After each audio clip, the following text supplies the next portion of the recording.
Hey there. I have to assume that if you're watching this video, you're a BL lover just like me. If so, welcome.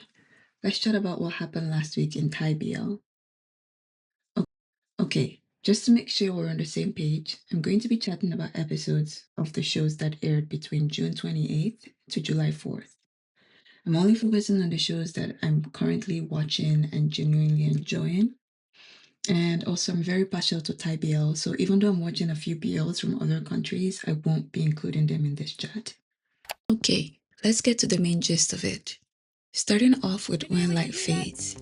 Was anyone else expecting this show to be a lot more serious?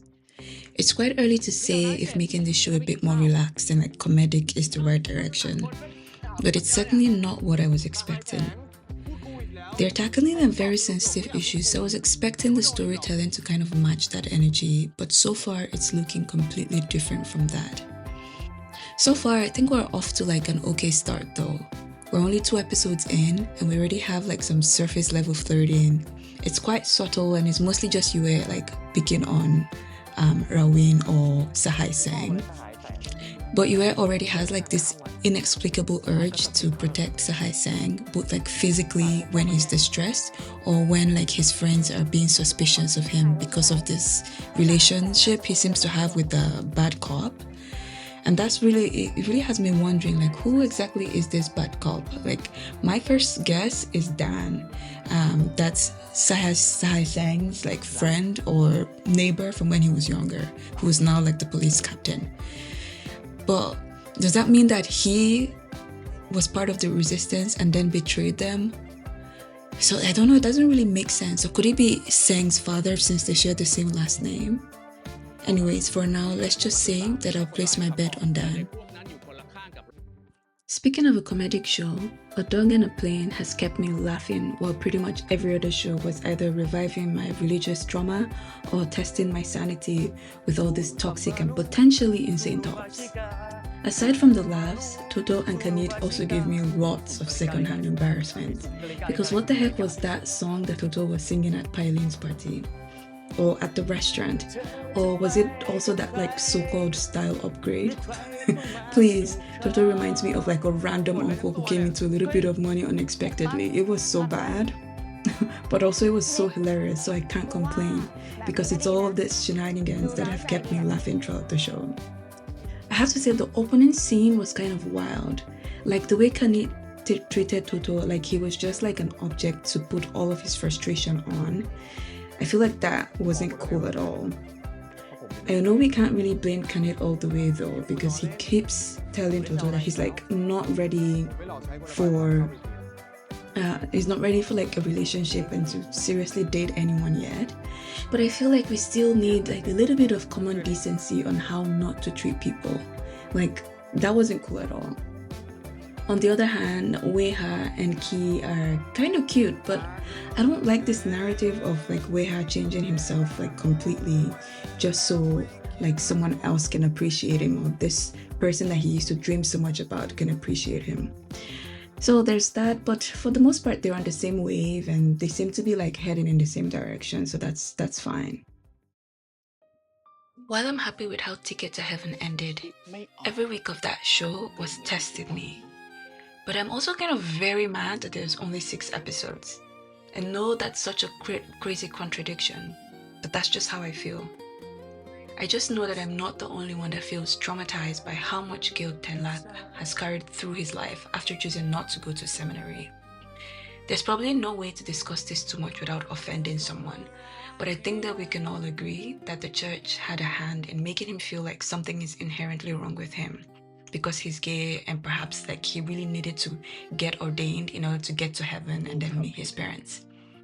Even when the father tells him like God always forgives and he just needs to, I guess, come back to God, I feel like that implies that there is something to forgive. To be clear, it's not the show that I'm like unsatisfied with. As someone who grew up not Catholic, as someone who grew up Christian, I know that's just what they say. Like, so to the show's credit, it's actually quite authentic to the Christian experience. I can't explain how excited I was though when they finally revealed that it was Kongde that was getting ordained and not Tenlak. Another thing that really pissed me off was like, I can't believe they refused to talk about their marriage.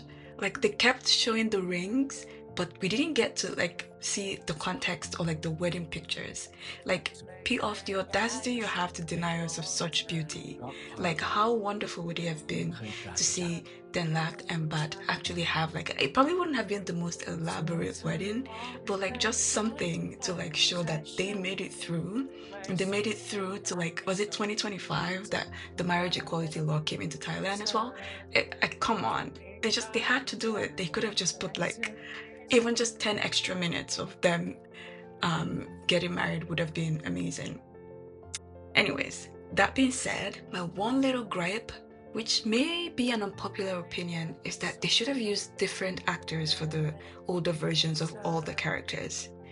I mean, no amount of makeup can successfully age up 20-year-olds to look 40-year-olds, like 40-year-olds, come on.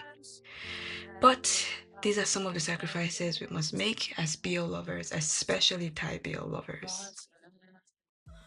So I'm gonna save the toxic tops for last, but it's coming. Before we get to them, let's talk about a sensible, loving, and doting top, Pope. Not that one, this one. And Tanshai Tinakon from Edge of Horizon. First things first, the chemistry is dripping.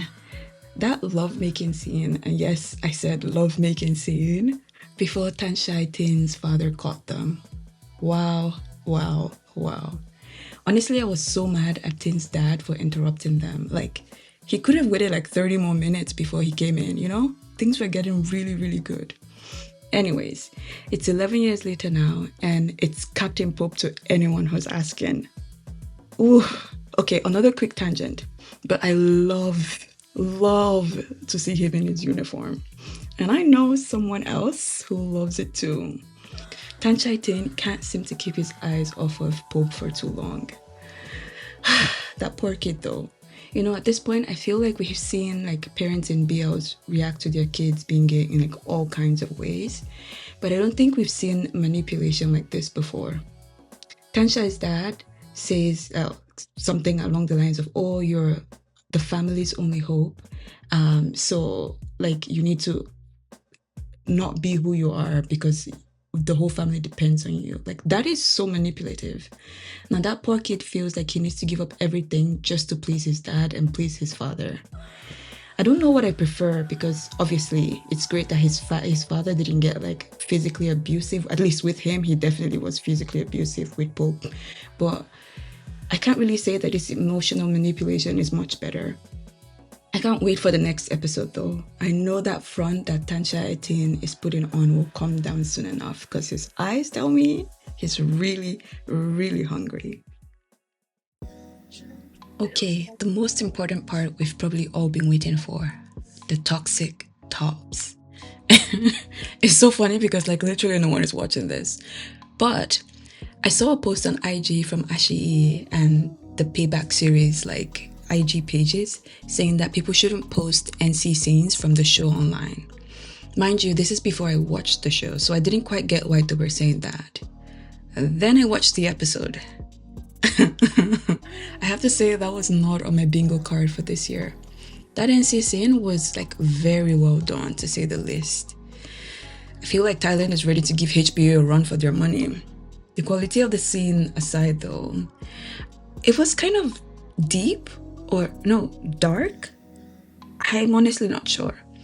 I don't like the fact that Sun was crying pretty much throughout the whole thing. I feel like I need a bit more context about what the hell is going on. Like I'm really enjoying this show, but I'm mostly lost. I think I gathered that he was like almost punishing himself for what happened with his family by sleeping with this stranger. I mean, I understand like how he's doing whatever work to pay off his debts and like he's not really doing things that he might feel are dignified, but honestly I don't know, is that what's happening? Can someone tell me? I don't know why he was crying. I also don't like the fact that Jay doesn't even seem to be fazed by it at all. Like that's very concerning. Like Jay is obviously toxic, but what really gets me is like I don't truly understand him or his motivations or what he's trying to do. Can someone who's read the manhwa explain what his deal is? I just feel like I don't get him, and he doesn't even seem to care about consent like whatsoever. Still, the chemistry between Sun and Jay is incredible, so that kind of covers up for all of the confusion that's going on. But if this was real life, like, I would be so against everything that's happening in the show. I guess this is yet another eternal struggle of BL lovers. Last but certainly not least, we have Jin Yai and Jin Lik from Don't Be Too Emotional. Now, the both of them have been up to no good. I mean, Jin Yai can give us a masterclass in manipulation. I mean, he probably could because, you know, he went to Harvard and all. But Jin Lik is no angel either, though.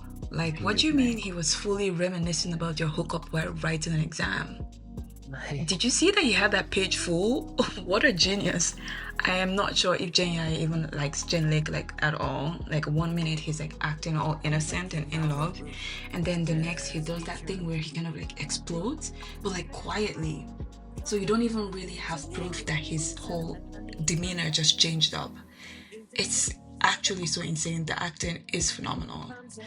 Also, the speed at which Jin Yai wants to like make their relationship progress and like I guess get into a full-on relationship with Jin Lik is like it makes it very clear that he's toxic. But I was so proud of Lake for like not giving in to him. How cute will it be if we just start calling them Yai and Lake? Anyways, that's not my decision to make. That being said, it's so clear that the poor boy is head over heels for Jin Yai. Like, he's putting up a good front, but you have to be seriously brave or seriously obsessed with someone to do all of that flirting he was doing in front of his parents. So that's one thing. Also, at the beginning of the episode, I was thinking how Jin Lik has like the cutest friend group, and like we're sitting down and having lunch together and just like saying, oh, I'm so sorry for doing this, I shouldn't have done this, and then literally 5 seconds later he's punching both right in the face. Like, what the fuck? That came out of nowhere. So Jin Yai has already started planting those, he's planted the seeds, and the seeds are beginning to sprout. So I guess Godspeed to Jin Lik as he tries to figure out his man, and Godspeed to us as we try to control ourselves while we keep watching.